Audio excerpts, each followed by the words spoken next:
Okay, so I'm going to show you what I'm doing for my self-watering containers for inside my hoop house. I call it a greenhouse, but hoop house. And it starts with these guys. So I got them from Canadian Tire. They were an investment. They're huge, but they're also about the right size for the 5-gallon buckets to sit inside.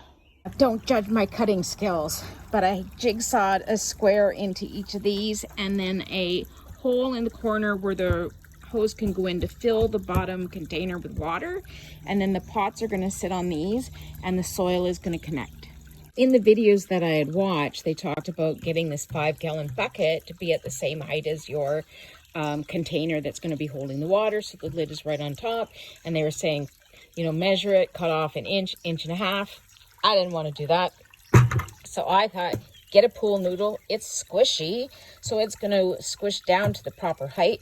I cut it, put a slit in it, wrapped it around the top of this, which was about, I don't know, this short of the lid, but that's going to fill up the gap regardless of whatever the height is. So I put the big bucket on some landscaping cloth just because the weeds will come up around it. Inside go the 5-gallon buckets. In the buckets go some dirt. Next step is the lid, which my fancy cutting. It's not an exact fit, but it's going to fit when I do the next step.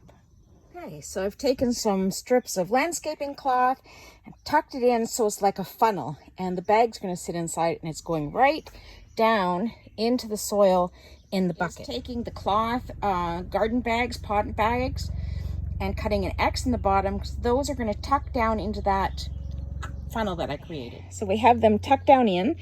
Now these were just bags that I had tried out last year, so they're smaller, but for remaining ones I will get larger bags, so they're going to overlap onto the lid more and be supported more. But this works. The trick is to really stuff the dirt in. So when I thought that was full, I shoved it in to make sure that bucket underneath was full, and that neck piece that joins the two, that's full. Then I fill the bags. Forgot this part.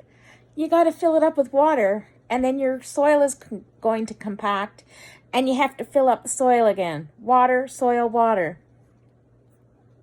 And then you put the plants in.